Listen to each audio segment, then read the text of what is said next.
नमस्कार। आप सभी का स्वागत है Rajasthan study point YouTube channel पर। आज इस वीडियो में हमें राजस्थान अध्ययन की जो कक्षा 6 की जो बुक है इसको हम पढ़ेंगे। इसके हमें 5 चैप्टर जो हैं वह इसके अंदर पढ़ेंगे, जिसमें राजस्थान का परिचय, राजस्थान का इतिहास, इतिहास जानने के स्रोत, राजस्थान के प्राचीन सभ्यता स्थल और आज़ादी से पूर्व जो सरकार का स्वरूप है, इन 5 चैप्टरों के बारे में पढ़ेंगे। तो शुरू करते हैं वीडियो। सबसे पहले हम पढ़ते हैं अध्याय 1 जो है राजस्थान एक परिचय। इसमें हमें सबसे पहले पढ़ेंगे राजस्थान का जो स्थिति और विस्तार है, इसके बारे में दे रखा है, ये पढ़ेंगे। राजस्थान जो है ये भारत के उत्तर पश्चिम के अंदर स्थित है। ये क्वेश्चन एग्जाम में पूछा जाता है बार बार, तो आप सभी जानते हैं भारत जो है इसके उत्तर पश्चिम जो है यहाँ पर राजस्थान है वह स्थित है। राजस्थान का यदि हम अक्षांशीय विस्तार की यदि हम बात करें तो राजस्थान का अक्षांशीय विस्तार है वह 23 डिग्री 3 मिनट से 30 डिग्री 12 मिनट उत्तरी अक्षांश के मध्य स्थित है। तो राजस्थान जो है ये उत्तरी अक्षांश के अंदर स्थित है और इसका जो अक्षांशीय विस्तार है यह 23 डिग्री 03 मिनट से लेकर 30 डिग्री 12 मिनट तक है। राजस्थान के देशांतरीय विस्तार की यदि हम बात करें तो राजस्थान का देशांतरीय विस्तार है ये 69 डिग्री 30 मिनट से लेकर 78 डिग्री 17 मिनट पूर्वी देशांतर के मध्य है। तो राजस्थान जो है यह उत्तरी अक्षांश के अंदर स्थित है और पूर्वी देशांतरों के अंदर राजस्थान जो है वह स्थित है। राजस्थान का जो क्षेत्रफल है ये कितना है, यह 3,42,239 वर्ग किलोमीटर है। यदि हम मील के अंदर बात करें तो 132 से 140 वर्ग मील जो है वह राजस्थान का क्षेत्रफल है। और ये भारत के क्षेत्रफल का कितना प्रतिशत है, तो भारत के क्षेत्रफल का यह 10.41% है। ये क्वेश्चन भी एग्जाम में पूछा जाता है। राजस्थान जो है इसकी उत्तर से दक्षिण जो लंबाई है, उत्तर से जो दक्षिण लंबाई है वह 826 किलोमीटर है और राजस्थान की पूर्व से पश्चिम जो लंबाई है वह कितनी है, वह 869 किलोमीटर है। इसका अंतर भी एग्जाम में पूछा जाता है, तो इसका जो अंतर है वह कितना है, 43 किलोमीटर है। राजस्थान की उत्तर से दक्षिण और पूर्व से पश्चिम जो लंबाई है इसके अंदर अंतर कितना है, वह 43 किलोमीटर है। राजस्थान की जो सीमा है इसकी टोटल लंबाई है वह कितनी है, यह 5,920 किलोमीटर है, जिसके अंदर राजस्थान जो है वह अंतर्राष्ट्रीय सीमा भी बनाता है और अंतर्राज्यीय सीमा भी बनाता है। अंतर्राष्ट्रीय सीमा जो है वो आप सभी जानते हैं 1070 किलोमीटर की बनाता है पाकिस्तान के साथ, जिसको रेड क्लिफ के नाम से जाना जाता है। आगे हमें यदि बात करें तो यहाँ पर ये जो पाकिस्तान के साथ सीमा बनाता है इसका नाम क्या है, रेड क्लिफ है, जिसकी लंबाई है वह कितनी है, 1070 किलोमीटर है। राज्यों के साथ कौन कौन से के साथ सीमा बनाता है, पंजाब है इसके साथ सीमा बनाता है, उसके बाद हरियाणा से, यहाँ पर उत्तर प्रदेश से, मध्य प्रदेश से और गुजरात से। सबसे छोटी सीमा जो है वह कौन से राज्य के साथ बनाता है, पंजाब के साथ 89 किलोमीटर की बनाता है और सबसे बड़ी जो सीमा है वह मध्य प्रदेश के साथ में बनाता है 1600 किलोमीटर की। तो ये भी आप याद रखना। आगे हम बात करते हैं राजस्थान के अंदर जिले और जो संभाग हैं इनकी बात करते हैं। राजस्थान में वर्तमान में 7 तो संभाग हैं और 41 जिले हैं राजस्थान के अंदर। राजस्थान का क्षेत्रफल के अनुसार सबसे जो बड़ा जिला है वह कौन सा है, वह है जैसलमेर। क्षेत्रफल के अनुसार सबसे बड़ा जो जिला है वह कौन सा है, वह जैसलमेर है। और क्षेत्रफल के अनुसार सबसे छोटा जिला जो है वह कौन सा है, वह डिग जिला है। यह भी आप याद रखना। धौलपुर जो जिला है राजस्थान का, यह राजस्थान का सबसे पूर्वी जिला है। सबसे पूर्व के अंदर कौन सा जिला है, धौलपुर है। इसलिए राज्य में सबसे पहले जो सूर्योदय और सूर्यास्त जो है वह इसी जिले के अंदर होता है। आगे हम बात कर लेते हैं संभाग और उसके अंदर कौन कौन से जिले जो हैं वह आते हैं। तो सबसे पहले बात करें जयपुर संभाग, इसके अंदर 7 जिले हैं वह आते हैं। जयपुर, सीकर, झुंझुनू, कोटपुतली, बहरोड, दौसा, अलवर और खेरतल, तिजारा। उसके बाद में जोधपुर संभाग की बात करें तो जोधपुर संभाग में सर्वाधिक जिले आते हैं, 8 जिले। कौन कौन से आते हैं, एक तो जोधपुर आता है, पाली, फलोदी जिला, जैसलमेर, बाड़मेर, बालोतरा, जालोर और सिरोही। ये 8 जिले जो हैं वह जोधपुर संभाग के अंदर आते हैं और जोधपुर संभाग में सर्वाधिक जिले हैं जो है आते हैं। जयपुर और उदयपुर संभाग जो है यहाँ पर 7-7 जिले बराबर हैं, तो दोनों में बराबर जिले आते हैं। उदयपुर में कौन कौन से आते हैं, उदयपुर, चित्तौड़गढ़, राजसमंद, सलूम्बर, प्रतापगढ़, डूंगरपुर और बांसवाड़ा आते हैं। अजमेर संभाग की यदि हम बात करें तो अजमेर संभाग के अंदर 6 जिले आते हैं, अजमेर, ब्यावर, टोंक, नागौर, डीडवाना, कुचामन और भीलवाड़ा। भरतपुर संभाग है, इसमें कौन कौन से जिले आते हैं, भरतपुर, धौलपुर, करौली, सवाई माधोपुर और डिग जिला जो है वो भरतपुर संभाग में आते हैं। बीकानेर और कोटा है, यहाँ पर 4 जिले आते हैं। बीकानेर में बीकानेर, गंगानगर, हनुमानगढ़ और चूरू, और कोटा के अंदर कोटा, बूंदी, बारां, झालावाड़, ये सभी जिले भी आपको याद रखने हैं। आगे हम बात कर लेते हैं पड़ोसी राज्य राजस्थान के और देश। राजस्थान के अंदर यदि हम बात करें तो राजस्थान से 5 राज्य जो हैं वह सीमा बनाते हैं। 5 राज्य कौन कौन से हैं? तो उत्तर की तरफ सीमा कौन बनाता है? पंजाब जो है ये बनाता है। उत्तर पूर्व के अंदर सीमा बनाता है वो हरियाणा है। पूर्व के अंदर राजस्थान से सीमा बनाने में उत्तर प्रदेश बनाता है, और मध्य प्रदेश जो है ये भी बनाता है। दक्षिणी पूर्वी भाग, जिसको हाड़ौती के नाम से भी जाना जाता है, और दक्षिणी सीमा के अंदर कौन सा बनाता है? तो मध्य प्रदेश जो है ये राजस्थान से दक्षिणी पूर्वी और ये पूर्व के अंदर भी बनाता है, और जो दक्षिण है यहाँ पर भी ये सीमा बनाता है। दक्षिणी पश्चिमी सीमा जो है राजस्थान की ये लगती है गुजरात के साथ। राजस्थान से सबसे लंबी सीमा जो है वो मध्य प्रदेश बनाता है 1600 किलोमीटर की, और सबसे छोटी सीमा है ये पंजाब राज्य जो है वह बनाता है। अब हमें जो अंतर्राष्ट्रीय सीमा है, जिसको हम रेड क्लिफ रेखा के नाम से जानते हैं, जो पाकिस्तान के साथ में लगती है, उसके बारे में बात करते हैं। राजस्थान की पश्चिमी सीमा जो है ये किससे लगती है? ये लगती है पाकिस्तान से, जिसकी लंबाई है, ये भी एग्जाम में पूछी जाती है, 1070 किलोमीटर इसकी लंबाई है, और इस रेखा को रेड क्लिफ रेखा जो है वह कहा जाता है। रेड क्लिफ जो रेखा है इसका निर्धारण जो है यह आज़ादी से पूर्व किया गया था 1947 में। ये मानचित्र है, यहाँ पर पश्चिम के अंदर राजस्थान में पश्चिम के अंदर अंतर्राष्ट्रीय सीमा जो है ये पाकिस्तान लगाता है। उत्तर के अंदर पंजाब है, उत्तर पूर्व के अंदर हरियाणा, और पूर्व में राजस्थान से उत्तर प्रदेश भी लगाता है, और मध्य प्रदेश जो है ये पूर्व के अंदर भी लगाता है, दक्षिण पूर्व के अंदर भी लगाता है, और दक्षिण के अंदर भी सीमा बनाता है। दक्षिण पश्चिम जो है यहाँ पर सीमा कौन बनाता है? गुजरात राज्य जो है वह बनाता है। अब हमें जो दूसरा चैप्टर है राजस्थान का इतिहास, इसके बारे में बात करते हैं। प्राचीन भारत में आर्यों ने छोटी छोटी बस्तियों को मिलाकर अपने अपने राज्यों या जनपदों का निर्माण जो है वह आरंभ किया था। महाभारत एवं संहिता जो ग्रंथ है इसमें राजस्थान के अंदर भी कई जनपद जो है इनका उल्लेख है वह मिलता है। अब हमें राजस्थान के अंदर महाभारत कालीन राजस्थान की यदि बात करें तो सबसे पहले बात करते हैं मरु की।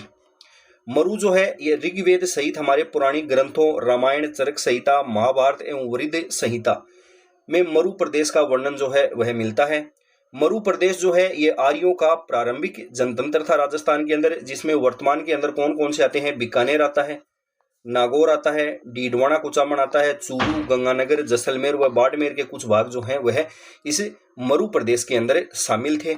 कालांतर के अंदर क्या हुआ? इस क्षेत्र का विस्तार हुआ, इसके साथ ही कुरु, मदर तथा जांगल नामक जनपद जो हैं वह इसी मरु से बनते हैं। आगे हम बात कर लेते हैं जांगल। इस जनपद में वर्तमान में कौन कौन से आते थे? बीकानेर, नागौर, डीडवाना, कुचामन एवं जोधपुर का कुछ भाग जो है वह जांगल प्रदेश के अंदर आता था। इसकी राजधानी है वह कौन सी थी? इसकी राजधानी है वह थी अहिछत्रपुर, जो वर्तमान में नागौर है। मत्स्य पुराण के अनुसार यदु वंश के जो बलराम और श्री कृष्ण जो हैं वह द्वारिका जाते समय यहाँ पर जांगल प्रदेश जो है यहाँ से गुजरे थे। इसके बाद में बात कर लेते हैं मत्स्य जनपद की। मत्स्य जनपद जो है इसका उल्लेख हमें मिलता है ऋग्वेद से। महाभारत काल में इसकी राजधानी जो है वह कौन सी थी? वह थी विराट नगर, जो वर्तमान में बेराट है। यह जनपद जो है यह कोटपुतली बहरोड के मध्य स्थित था। इसका वर्णन जो है वह चीनी यात्री युआन चुआंग जो है इसके द्वारा भी किया गया है। आगे हम बात कर लेते हैं सूरसेन जो जनपद है इसके बारे में। सूरसेन जनपद में राजस्थान का कौन सा हिस्सा आता था? तो राजस्थान के भरतपुर, धौलपुर तथा करौली के अधिकतर जो भूभाग हैं वह सूरसेन जनपद के अंदर सम्मिलित थे। ये क्वेश्चन भी एग्जाम में पूछा जाता है कि सूरसेन जनपद में कौन कौन से आते थे? तो भरतपुर, धौलपुर और करौली जो हैं ये आते थे। इस जनपद की जो राजधानी है वह कौन सी थी? वह थी मथुरा। 4वीं शताब्दी ईसा पूर्व के यूनानी लेखकों ने सिकंदर के समय के सूरसेन या सोरसन जो है इसका उल्लेख है वह किया है। बयाना प्रशस्ति में भी सूरसेन नामक राजवंश जो है इसका वर्णन हमें देखने को मिलता है। तो बयाना प्रशस्ति जो है इसके अंदर भी इसका वर्णन जो है वह हमें देखने को मिलता है सूरसेन नामक राजवंश का। आगे यदि हम बात करें तो सिकंदर के आक्रमण के पश्चात अपनी स्वतंत्रता को सुरक्षित रखने को उत्सुक पंजाब की कुछ जातियां हैं जो राजस्थान में आकर बस गई थी। वे कौन कौन सी हैं? मालव जाति, सीवी, अर्जुनाइन आदि जो है वे जातियां इसके अंदर प्रमुख थी। अब हम बात कर लेते हैं मौर्योत्तरकालीन जो राजस्थान है इसमें। सबसे पहले हम बात करते हैं सीवी जनपद के बारे में। सीवी जनपद जो है ये राजस्थान में कहाँ था, तो आधुनिक उदयपुर के पूर्व ये पश्चिम है, पश्चिम तथा उत्तर के संभागीय प्रदेश में सीवी जाति जो है, सीवी जाति ने आधिपत्य जो है वह स्थापित किया था। सीवी जनपद जो है इसकी राजधानी कौन सी थी, तो यह मध्यमिका या मध्यमिका जो है वह इसकी राजधानी थी, जिसके अवशेष चित्तौड़गढ़ के पास नगरी गांव जो है यहाँ से मिलते हैं। यह जो भूभाग है इसको मेदपाट या मेवाड़ तथा प्रागवाट भी कहा जाता है, तो ये भी आप याद रखना। अर्जुनाइन जो है इनकी यदि हम बात करें तो भरतपुर और अलवर प्रांत जो है यहाँ पर ये प्रसिद्ध थे। इन्होंने मालवों के साथ मिलकर विदेशी क्षत्रप जो है इनको परास्त वह किया था। आगे बात कर लेते हैं मालव। मालव जो है जाति ये कहाँ पर थी, तो मालवों की शक्ति का केंद्र जो है यह जयपुर के निकट नगर था, जो वर्तमान के अंदर टोंक जिले के अंदर स्थित है। तो नगर जो है ये कहाँ पर है, टोंक के अंदर स्थित है। यहाँ पर इस जाति का, मालव जाति का प्रमुख केंद्र था। कालांतर में ये अजमेर, टोंक और मेवाड़ क्षेत्र तक फैल गए। टोंक, प्रतापगढ़ एवं झालावाड़ का क्षेत्र जो है वह मालव देश के अंतर्गत आता था। मालवों की विजय का यूप अभिलेख जो है वह नानसा भीलवाड़ा जो है यहाँ पर लगा हुआ है। आगे हम बात कर लेते हैं योद्धे की। तो ये योद्धे जो हैं ये राजस्थान का जो उत्तरी भाग है, राजस्थान जो उत्तरी भाग है यहाँ पर ये एक शक्तिशाली गणतंत्रीय कबीला था योद्धे। इन्होंने उत्तरी राजस्थान से कुषाण शक्ति जो है इसको नष्ट किया था। ये क्वेश्चन भी एग्जाम में पूछा जा चुका है। गुप्त काल तक ये गणतंत्रीय व्यवस्था अपने क्षेत्रों तक बनी रही। 5वीं सदी के बाद हूण आक्रमणों ने यहाँ की गणतंत्रीय व्यवस्था को समाप्त कर दिया। वरद संहिता जो ग्रंथ है इसमें इनके पतन का उल्लेख जो है वह हमें देखने को मिलता है। आगे हम बात करते हैं राजस्थान के जो विभिन्न अंचल हैं इनके बारे में। इनसे भी एग्जाम में कई बार क्वेश्चन जो है वह पूछे जाते हैं। सबसे पहले हम बात करते हैं मेवाड़ की। प्राचीन सीवी जनपद जो है हम पीछे जो पढ़ के आए हैं, ये जो क्षेत्र था ये मेवाड़ कहलाता था। आधुनिक यदि हम बात करें तो उदयपुर, चित्तौड़गढ़, प्रतापगढ़, सलूम्बर, राजसमंद व भीलवाड़ा जिले तक इस राज्य का क्षेत्र था। तो मेवाड़ जो है इसका क्षेत्र कहाँ कहाँ तक था, आधुनिक उदयपुर, चित्तौड़गढ़, प्रतापगढ़, सलूम्बर और राजसमंद व भीलवाड़ा जो है यहाँ तक इस राज्य का क्षेत्र था। यहाँ 7वीं शताब्दी से आधुनिक राजस्थान के निर्माण तक गुहिल और सिसोदिया जो है, जो गुहिल और सिसोदिया वंश जो है इनका राज जो है वह मेवाड़ के अंदर रहा था। आगे हम बात करें तो नागदा, आहड़, कल्याणपुर, चित्तौड़गढ़, कुंभलगढ़, चावंड, उदयपुर आदि जो है समय समय पर इसकी राजधानियां जो है वह रही थी। यहाँ की बोली जो है वह कौन सी है, वह है मेवाड़ी बोली। आगे हम बात कर लेते हैं वागड़। वागड़ कौन सा क्षेत्र राजस्थान का है, तो दक्षिणी राजस्थान के डूंगरपुर बांसवाड़ा का जो भूभाग है उसी को वागवर या वागड़ है वह कहा जाता है। और यहाँ की बोली कौन सी है, यहाँ की बोली है वह वागड़ी है। इसके बाद में हम बात कर लेते हैं मारवाड़ की। मारवाड़ की यदि हम बात करें तो जो प्राचीन है, अभी हम पढ़ के आए हैं मरु प्रदेश, उसी को कालांतर के अंदर मारवाड़ जो है वह कहा गया। 7वीं सदी में इसके मंडोर जो जोधपुर का क्षेत्र है यहाँ पर गुर्जर प्रतिहार जो है इन्होंने शासन है वह किया था। गुर्जर प्रतिहारों के बाद में यहाँ पर राठौड़ वंश जो है इसका शासन है वह रहा था। ढूंढाड़ की यदि हम बात करें तो जयपुर व उसके आसपास का जो क्षेत्र है उसको ढूंढाड़ है वह कहा जाता था। 12वीं शताब्दी में कछुआ राजपूत जो हैं इन्होंने यहाँ की स्थानीय जाति मीणा और बड़ गुजरों को परास्त कर अपने राजवंश की नींव जो है वह यहाँ पर डाली थी। और यहाँ की भाषा है वह कौन सी है, वह ढूंढाड़ी भाषा है। आगे हम बात कर लेते हैं हाड़ौती। आधुनिक बूंदी, ये है आधुनिक बूंदी और कोटा, यहाँ पर होगा कोटा। आधुनिक बूंदी और कोटा का जो क्षेत्र है वह हाड़ौती कहलाता है। प्राचीन काल में यहाँ मीणा जनजाति जो है इसका आधिपत्य है वह यहाँ पर रहा था। मीणा वंश के थे बुंदा, मीणा वंश के बुंदा जो है इन्हीं के नाम पर बूंदी का नामकरण है वह हुआ था। कालांतर में चौहानों की जो हाड़ा शाखा थी इन्होंने यहाँ पर अधिकार है वह किया था, इसी कारण इसका नाम है वह हाड़ौती भी पड़ा था। यहाँ की बोली जो है वह कौन सी है, हाड़ौती यहाँ पर बोली जाती है। आगे हम मेवात की बात कर लेते हैं तो अलवर भरतपुर का वह क्षेत्र जहाँ पर मेव जाति की अधिकता रही थी वह कहलाता था मेवात। मेवातियों का प्रसिद्ध नायक हसन खान मेवाती जो खानवा के युद्ध में राणा सांगा की ओर से बाबर के विरुद्ध लड़ता हुआ मारा जाता है। राजस्थान के अन्य जो क्षेत्र हैं इनके यदि हम नामों की बात करें तो जैसलमेर जो है इसको मांड या वल के नाम से जाना जाता था। जोधपुर का जो दक्षिणी भाग है इसको गुर्जरत्रा कहा जाता था। प्रतापगढ़ का जो भाग है इसको कांठल, झालावाड़ का क्षेत्र मालवा, चूरू, झुंझुनू व सीकर जो है इनको शेखावाटी के नाम से, अजमेर व ब्यावर का जो क्षेत्र है इसको क्या कहा जाता था, मेरवाड़ा कहा जाता था। और कोटपुतली और बहरोड का जो क्षेत्र है यह राठ क्षेत्र के नाम से जाना जाता था। तो ये भी आप सभी याद रखना। आगे हम पढ़ते हैं अध्याय 3, जो इतिहास जानने के जो स्रोत हैं इनके बारे में पढ़ते हैं। इतिहास जानने के अनेक स्रोत हैं, जिसमें मुख्यतः हम 2 भागों में उनको बांट सकते हैं। एक तो पुरातात्विक स्रोत और एक होते हैं साहित्यिक स्रोत। पुरातात्विक स्रोत जो हैं ये क्या होते हैं, तो प्राचीन काल में वे अवशेष जिनसे हमें स्थान एवं घटनाओं को समझने में सहयोग मिलता है उनको कहा जाता है पुरातात्विक स्रोत।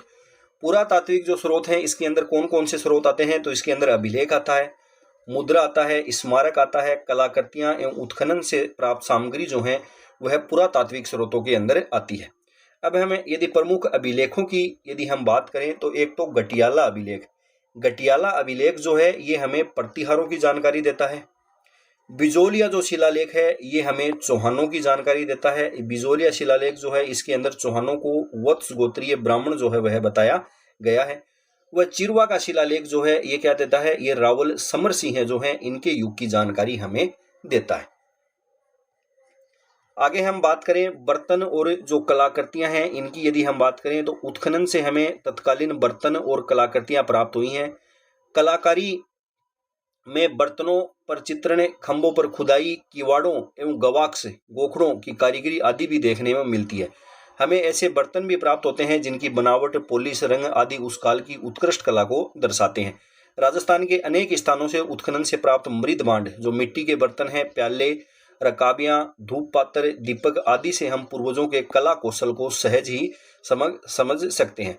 गणेश्वर जो कहाँ पर है ये सभ्यता, नीम का थाना सीकर के अंदर है। कि ताम्र संस्कृति के अवशेष जोधपुरा, जयपुर एवं नोह भरतपुर से प्राप्त काले व लाल मृद भांड, आहड़ एवं गिलुंड से प्राप्त प्रशस्त्र फलक आदि जो हैं ये कला कौशल इनके अंदर देखा जा सकता है।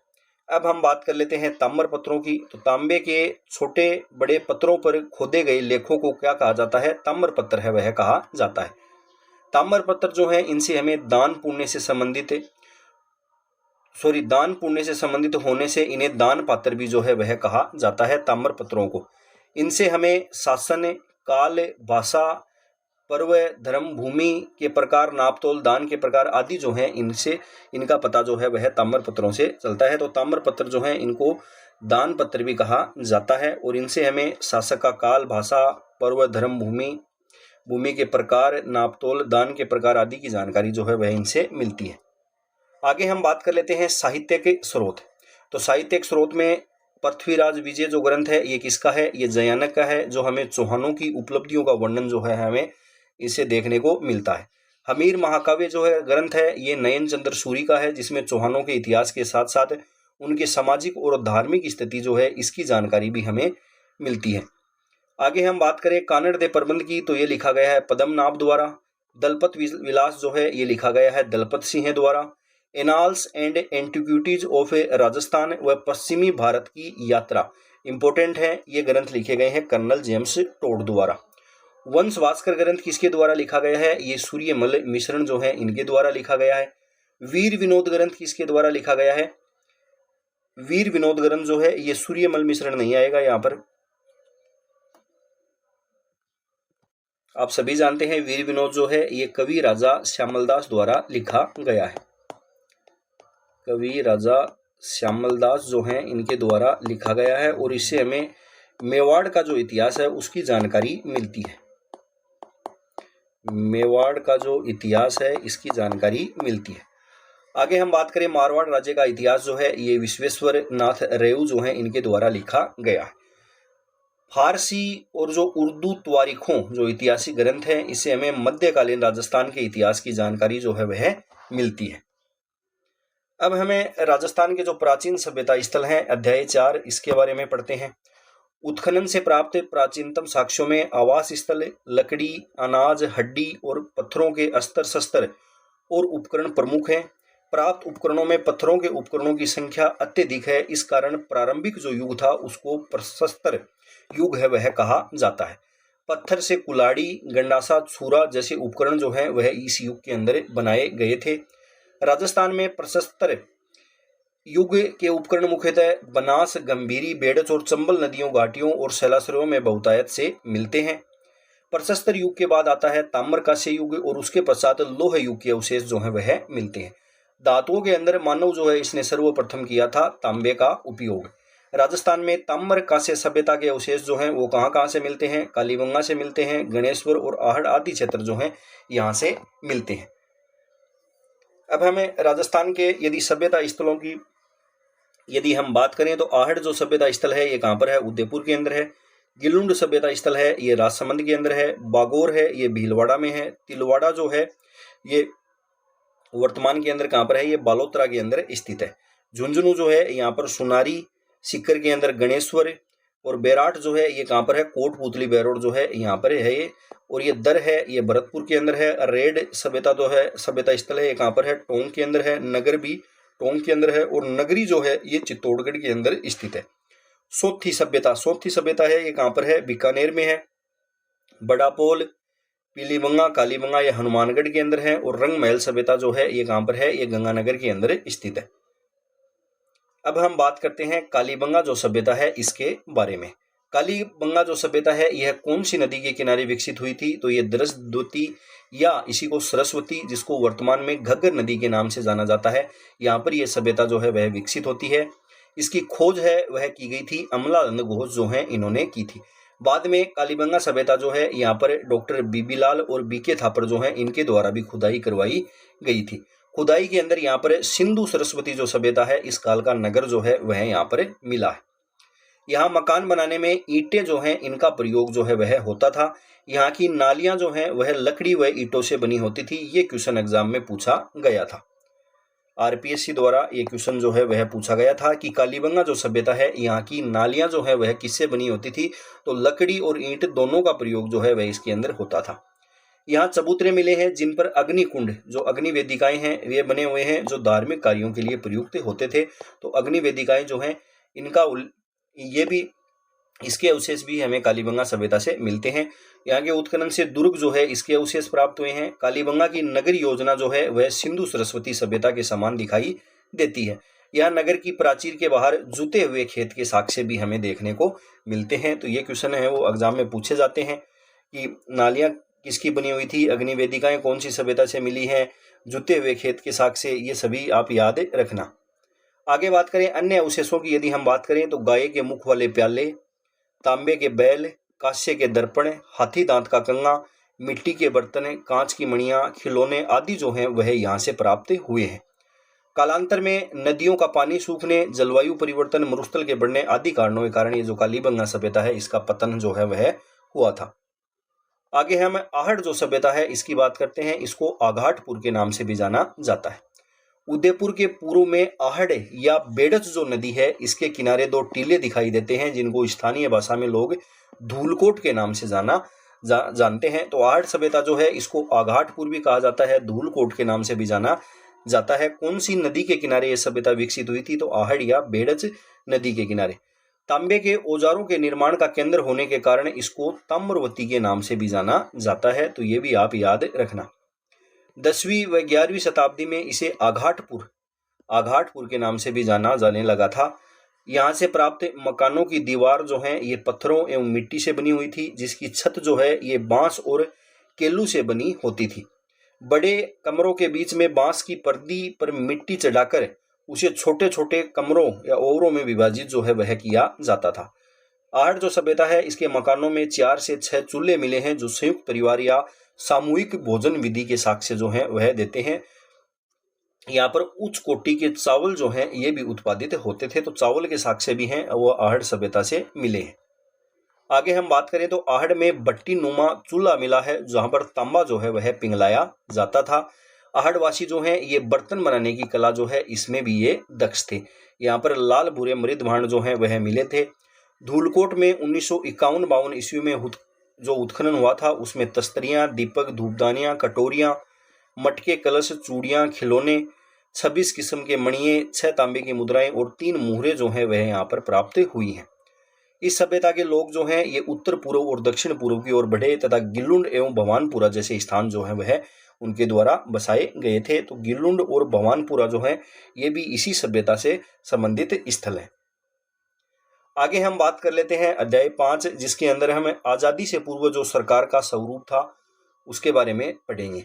राजशाही शासन का स्वरूप राजस्थान के अंदर कैसा था? तो सबसे पहले राजा जो है ये राज्य की संपूर्ण शक्ति जो है इसका सर्वोच्च केंद्र जो है वह राजा होता था। उसके बाद में बात कर लेते हैं मंत्री। राजा अपने शासन कार्य में सहायता हेतु मंत्रियों की नियुक्ति करते थे। प्रमुख जो मंत्री होते थे उनको दीवान है वह कहा जाता था। अब ये इंपॉर्टेंट है, बख्शी जो है ये क्या होता था? सेना को वेतन देने तथा सेना संबंधी अन्य कार्य जो हैं वह बख्शी द्वारा किए जाते थे। मोस्ट इंपोर्टेंट है, आप याद रखना। आगे खजांची, मोस्ट इंपोर्टेंट है। खजांची का कार्य क्या होता था?